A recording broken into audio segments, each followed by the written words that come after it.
তো good morning friends, welcome একটা নতুন ব্লগে। আমরা আজকে চলে এসেছি দীঘাতে। কালকে আমরা ছিলাম অযোধ্যা পাহাড়, সেখান থেকে কিন্তু সারা রাত ট্রাভেল করে আমরা দীঘা চলে এসেছি সকালে।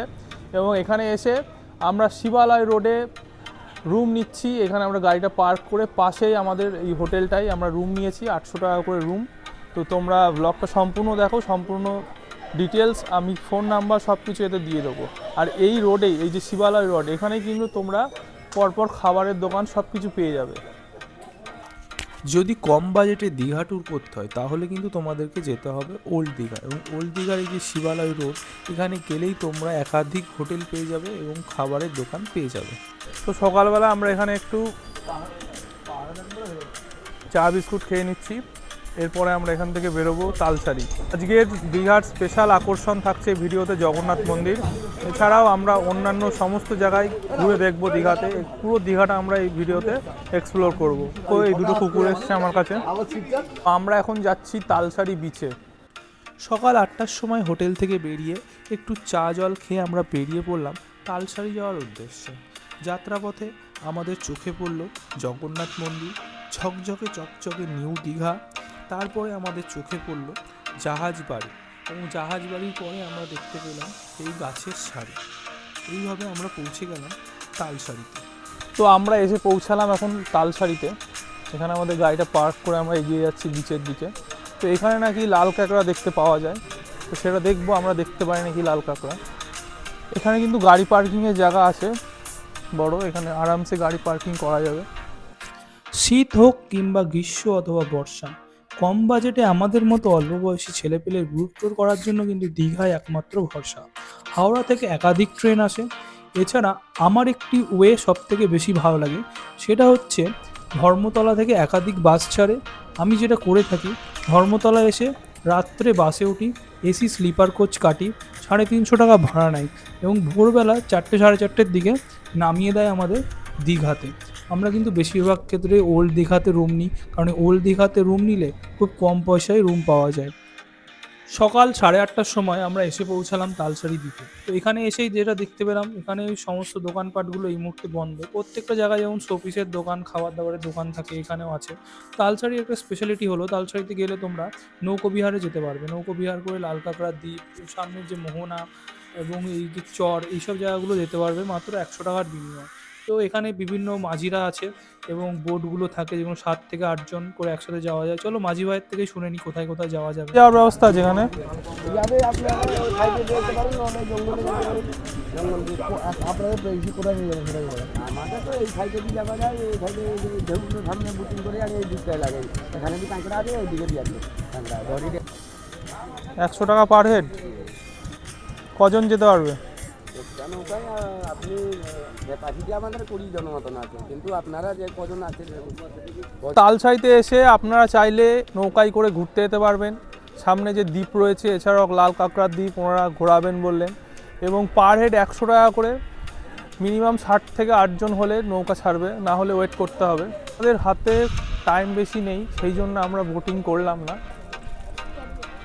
তো প্রত্যেকবারের মতো এইবারও আমি কিন্তু দীঘা এসে একটা ম্যাগনেট কালেক্ট করে নিলাম। এটা কিন্তু আমার একটা শখ, আমি যেখানেই যাই সেই ট্যুরের স্মৃতি হিসেবে আমি একটা ম্যাগনেট রাখি নিজের কাছে।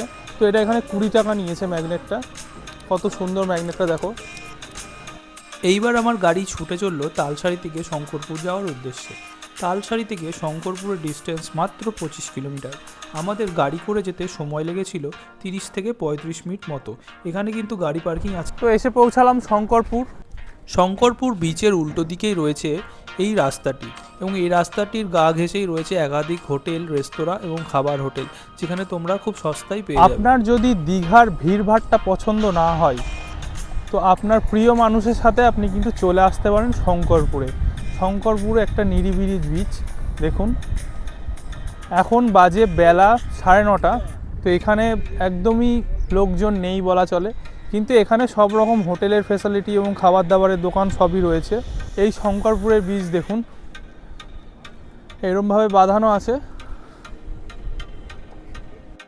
যারা বেশি ভিড়ভাট্টা পছন্দ করেন না কিন্তু সমুদ্রের আনন্দ উপভোগ করতে চান, তারা কিন্তু নিজের প্রিয় মানুষকে নিয়ে চলে আসতে পারেন শঙ্করপুর।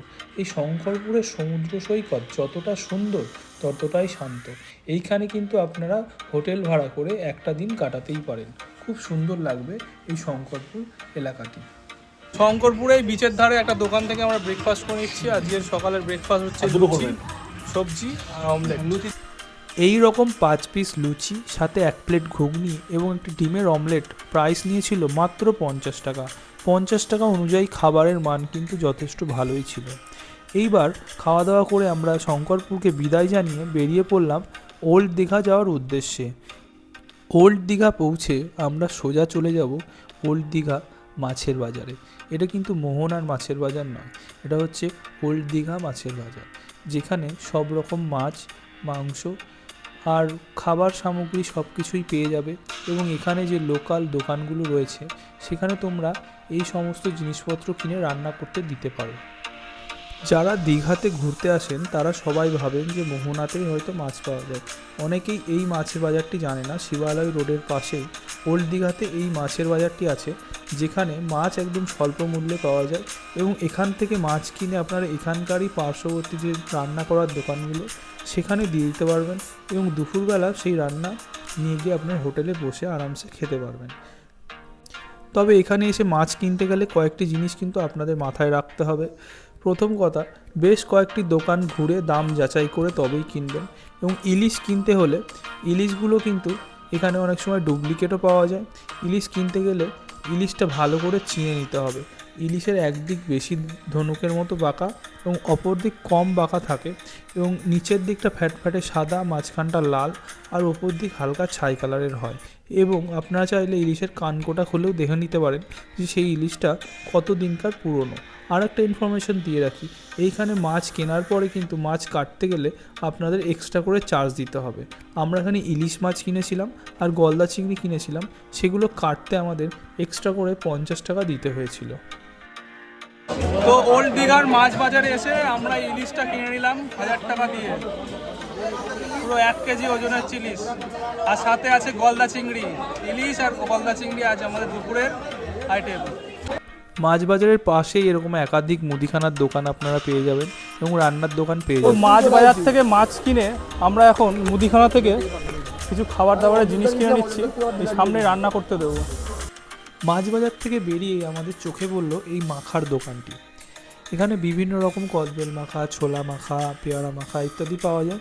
তো আমরা একটুখানি ছোলা মাখা আর একটু পেয়ারা মাখা নিয়ে নিলাম হালকা টিফিন করার জন্য। এরপরে আমরা যাব সমুদ্রে স্নান করতে। আমরা এখন যাচ্ছি নিউ দীঘা বিচে স্নান করতে, যেটা দীঘার মেন আকর্ষণ, সমুদ্রে স্নান করা, যেটার জন্য এখানে আসা। এক্ষুনি আমাদের গাড়ি চলে আসবে, আমরা হোটেলের বাইরে অপেক্ষা করছি। বেলা 12:30টার সময় আমাদের গাড়ি এসে পৌঁছালো হোটেলের সামনে। তো আমরা এখন চলে এসেছি নিউ দীঘা বিচে। সিজন হোক অথবা অফ সিজন, গরম হোক, শীত অথবা বর্ষাকাল, প্রত্যেকটা সময় নিউ দীঘার এই বিচে তোমরা কিন্তু সবসময় মানুষের ভিড় পাবে। তার কারণ হলো এখানকার ইনফ্রাস্ট্রাকচার এবং এখানকার বিভিন্ন রকম অ্যাক্টিভিটিসের মধ্যে বোট রাইড, বানানা রাইড, স্পিড বোট, ঘোড়ায় চড়া ইত্যাদি সব অ্যাক্টিভিটিস এখানে হয়। সেই জন্য কিন্তু এই বিচটা দীঘার সব থেকে জনপ্রিয় বিচগুলির মধ্যে অন্যতম একটি। তো আজকেও আমরা কিছু অ্যাক্টিভিটিস করব। নিউ দীঘাতে এসে আমরা কিছু অ্যাক্টিভিটি করবো না সেটা তো হতে পারে না। এই যে ব্যানানা রাইড, আমরা এই ব্যানানা রাইড করতে যাব। এই যে একটু বসে পড়ছি ব্যানানা রাইডে। এখন যাচ্ছি লাস্ট ব্যানানা রাইড করতে সমুদ্রের একদম মাঝখানে। ভিডিওটা ভালো লাগলে কি করতে হবে? সাবস্ক্রাইব করতে হবে, লাইক করতে হবে, কমেন্ট করতে হবে, শেয়ার করতে হবে, ফলো করতে হবে তো একদম। শুরু হলো আমাদের ব্যানানা রাইড। অসাধারণ রোমাঞ্চকর একটি রাইড। এই রাইডটার মূল বিশেষত্ব হচ্ছে রাইডটা মাঝপথে যাত্রীদের উল্টে দেয় এবং জলের মধ্যে সবাই ভেসে থাকে, প্রপার লাইফ জ্যাকেট পরা থাকে, তারপরে আবার একটা একটা করে বোটে তুলে ফেরত নিয়ে আসা হয়। সো এই জন্যই আমরা এই রাইডটা করার সিদ্ধান্ত নিয়েছিলাম। আমরা অনেকবারই এসেছি, বোটে চড়েছি, কিন্তু এই রাইডটা এইবার স্পেশাল আমরা করলাম। এই রাইডটা করতে আমাদের খরচ পড়েছিল পার হেড 100 টাকা করে। তো আমাদের স্নান কমপ্লিট, এবার আমরা একটু ডাব খেয়ে নিচ্ছি এখান থেকে। এরপর হোটেলে ফিরবো, তারপরে দুপুরের লাঞ্চ কমপ্লিট করব। তো সন্ধ্যা হয়ে গেছে, দুপুরবেলা স্নান করে এসে খাওয়া দাওয়া করে আমরা ঘুমিয়ে পড়েছিলাম, কারণ শরীরটা একটু ক্লান্ত হয়ে যায় সমুদ্র স্নান করলে। এখন আমরা যাচ্ছি জগন্নাথ মন্দিরে জগন্নাথ দেবকে দর্শন করতে। সন্ধে 6:30টায় আমরা রেডি হয়ে বেরিয়ে পড়লাম। তো আমরা এসে পৌঁছলাম জগন্নাথ মন্দিরে। এখানে গাড়ি পার্কিংয়ে গাড়ি রেখে আমরা এখন মন্দিরের মূল দরজা দিয়ে প্রবেশ করব এবং তোমাদেরকে দেখাবো এখানকার জগন্নাথ মন্দির। রাতের দীঘার জগন্নাথ মন্দির কেমন হয়, কেমন দেখতে, আজকের এই ভিডিওতে তোমরা দেখতে পাবে। রাস্তার উপরেই সুবিশাল সুসজ্জিত দ্বারটি দাঁড়িয়ে রয়েছে আমাদের মতো ভক্তদের স্বাগতম জানানোর জন্য। তারপরে লাইন দিয়ে এক এক করে সিকিউরিটি চেক আপ করে ঢুকতে হবে জগন্নাথ মন্দিরের ভেতরে। দেখুন কত সুন্দর অসাধারণ কারুকার্য এবং সুসজ্জিত লাইট দিয়ে কত সুন্দর করে সাজানো এই জগন্নাথ মন্দির। ঢুকেই কিন্তু ভেতরে একটা ভক্তি ভাব জেগে উঠবে এবং মনের মধ্যে অন্যরকম একটি শান্তি অনুভব হবে। এই জগন্নাথ মন্দির সকাল 6টা থেকে দুপুর 1টা অবধি খোলা থাকে এবং তারপরে আবার দুপুর 3টে থেকে রাত 8টা অবধি খোলা থাকে। এই সময়ের মধ্যে আপনারা এই মন্দির দেখতে আসবেন, অন্যথায় এই মন্দিরের 2 গেটই বন্ধ থাকে, আপনারা কিন্তু মন্দির দেখতে পারবেন না। মন্দিরের সামনেই রয়েছে এই সুন্দর কারুকার্য নির্মিত লৌহস্তম্ভ, যেটিও কিন্তু অসাধারণ দেখতে। তো এখানে কিন্তু ক্যামেরা করা অ্যালাউ নেই, কিন্তু আমি একটু রিস্ক নিয়েই ক্যামেরাটা করছি যাতে তোমাদের দেখাতে পারি। দেখো জগন্নাথ মন্দিরের একদম মূল ফটকে আমরা ঢুকে গেছি। এই হচ্ছে মূল ফটক।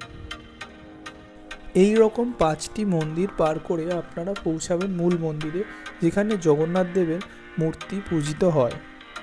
বেলে পাথরের তৈরি অসাধারণ কারুকার্য সমৃদ্ধ এবং লাইট দ্বারা সুসজ্জিত এই জগন্নাথ মন্দির দেখতে আপনারা কবে যাচ্ছেন কমেন্টে কিন্তু অবশ্যই জানাবেন। মন্দিরের ভেতরে ক্যামেরা অ্যালাউ ছিল না, তাই আমরা জগন্নাথ দেবের ছবি তুলতে পারিনি। এই দেখুন জগন্নাথ দেবের মূল মন্দিরের দৃশ্য। তো ভিডিওটা যদি ভালো লাগে অবশ্যই লাইক, কমেন্ট, শেয়ার, সাবস্ক্রাইব করে আমাদের পাশে থাকবেন। আমরা এবার বেরিয়ে পড়লাম বাড়ি যাওয়ার উদ্দেশ্যে। রাস্তায় একটি ধাবা থেকে আমরা একটু খাওয়া দাওয়া করে নেব এবং তারপরেই আমরা যে যার বাড়ি পৌঁছে যাব। সারা রাত আমাদের গাড়ি চলবে। দেখা হচ্ছে আবারও এক নতুন কোনো ব্লগে, নতুন কোনো গল্প নিয়ে আপনাদের সাথে। সবাই ভালো থাকবেন, সুস্থ থাকবেন। ছোটদেরকে অনেক ভালোবাসা এবং বড়দের আমার প্রণাম। আমি বিক্রমজিৎ, আপনারা দেখছিলেন বিক্রমজিৎ ব্লগ 1। থ্যাংক ইউ, সবাই ভালো থাকবেন।